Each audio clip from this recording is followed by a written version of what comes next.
Assalamualaikum warahmatullahi wabarakatuh. Selamat pagi semuanya. Apa kabar untuk hari ini? Semoga kita semua selalu dalam lindungan Allah Subhanahu wa taala.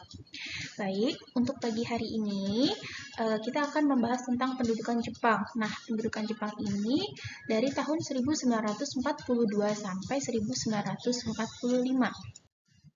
Tujuannya belajar tentang pendudukan Jepang ini yaitu satu, siswa mampu menganalisis proses kedatangan bangsa Jepang ke Indonesia.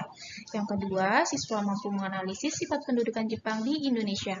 Yang ketiga, siswa mampu menganalisis respon bangsa Indonesia terhadap pendudukan bangsa Jepang.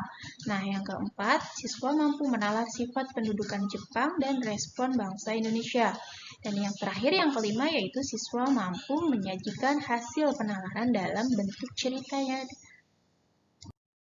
Nah, di sini slide pertama yaitu pembentukan pemerintahan. Nah, yang kedua, organisasi pergerakan. Yang ketiga, organisasi militer. Yang keempat, perlawanan rakyat Indonesia. Yang kelima, pengarahan dan penindasan. Dan yang keenam, yaitu dampak kedatangan Jepang. Nah, di sini ada kekuasaan Jepang atas Indonesia. Nah, wilayah 1 yaitu Jawa dan Madura, wilayah 2 Sumatera, wilayah 3 Kalimantan, Sulawesi, Maluku, Bali, dan Nusa Tenggara. Baik, di sini ada Osamu Seirei, undang-undang yang dikeluarkan oleh Panglima Tentara ke-16. Yang pertama yaitu ada Gubernur Jenderal dihapuskan. Nah, di sini jabatan Gubernur Jenderal pada masa Hindia Belanda dihapuskan dan dipegang oleh Panglima Tentara Jepang. Yang kedua, pemerintahan sipil tetap diakui. Nah, karena para pejabat sipil tetap diakui kedudukannya, asalkan memiliki kesetiaan terhadap Jepang. Nah, yang ketiga di sini ada badan dan undang-undang Belanda tetap diakui. Nah, di sini badan pemerintahan dan undang-undang di masa Belanda tetap diakui asalkan tidak bertentangan dengan aturan pemerintahan Jepang. Nah, di sini ada organisasi semi militer. Yang pertama, pergerakan tenaga pemuda. Para pemuda dididik Jepang untuk Perang Asia Timur Raya. Nah, di sini ada Seinendan, yaitu prajurit dengan anggotanya berumur 14 sampai 22 tahun. Lalu ada Keibodan. Keibodan yaitu prajurit dengan anggota berumur 26 sampai 35 tahun. Nah, yang terakhir di sini ada barisan pelopor. Barisan pelopor ini adalah barisan pelopor untuk merupakan bagian dari Jawa Hokokai. Slide selanjutnya yaitu organisasi militer. Organisasi militer itu yang pertama adalah Heiho, dibentuk untuk membantu Jepang seperti membangun kubu pertahanan dan menjaga pertahanan dan membantu perang Jepang. Nah, yang kedua yaitu peta. Peta pembela tanah air memiliki tugas untuk mempertahankan wilayah tanah air dari serangan sekutu. Baik, selanjutnya di sini ada perlawanan terhadap Jepang. Nah, di sini ada perlawanan rakyat Tasikmalaya. Perlawanan Kiai Haji Zainal Mustafa dilakukan pada tanggal 25 Februari 1944. Kiai Haji Zainal Mustafa dan pengikutnya tertangkap pada tanggal 25 Oktober 1944.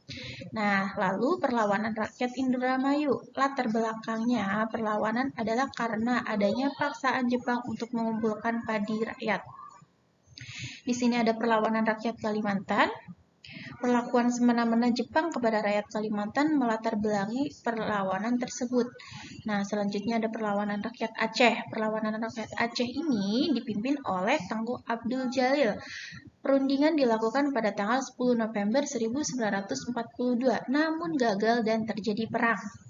Baik, di sini selanjutnya ada perlawanan peta Blitar. Peta Blitar itu perlawanan peta dilakukan di bawah pimpinan Supriyadi pada tanggal 14 November 1942.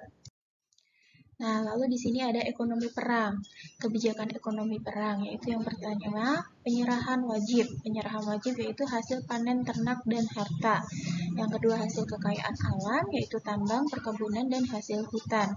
Yang ketiga ada penanaman pohon jarak yaitu tambang, perkebunan, dan hasil hutan. Lalu di sini ada akibat kebijakan ekonomi. Yang pertama yaitu kelaparan, yang kedua tanah pertanian tandus, dan yang ketiga waktu untuk bertani berkurang. Lalu Nah, di sini dalam bidang pendidikan, berbeda dengan masa Belanda. Pada zaman penjajahan, pada bidang pendidikan sangat diperhatikan. Bahasa Indonesia mulai dipergunakan, sedangkan bahasa Jepang dipakai sebagai bahasa wajib. Nah, lalu di sini ada eksploitasi tenaga manusia. Eksploitasi tenaga manusia itu yaitu praktek eksploitasi manusia dilakukan Jepang yang diperlihatkan dengan adanya Kinrohoshi dan Jugun Lanfu. Nah, di sini ada Kinrohoshi bekerja, kerja bakti, artinya yaitu pekerja bakti. Dalam Kinrohoshi, penduduk desa laki-laki diwajibkan ikut dalam usaha membangun instalasi militer dan pertahanan Jepang dalam perkembangan kerja Kinrohoshi dinamakan Romusa. Nah, lalu di sini ada Junghun Lanfu. Junghun Lanfu. Junghun Lanfu adalah tindakan eksploitasi terhadap para gadis Indonesia. Lalu di sini ada dampak penjajahan Jepang hingga sekarang. Yang pertama dalam bidang militer, Jepang secara tidak langsung membantu bangsa Indonesia menjadi lebih kuat dalam bidang sosial budaya. Diadopsinya sistem pemerintahan Jepang pada satuan yang lebih kecil seperti rukun warga, RW, dan rukun tetangga, RT. Baik, cukup sekian penjelasan hari ini, materi hari ini. Semoga bermanfaat. Assalamualaikum warahmatullahi wabarakatuh.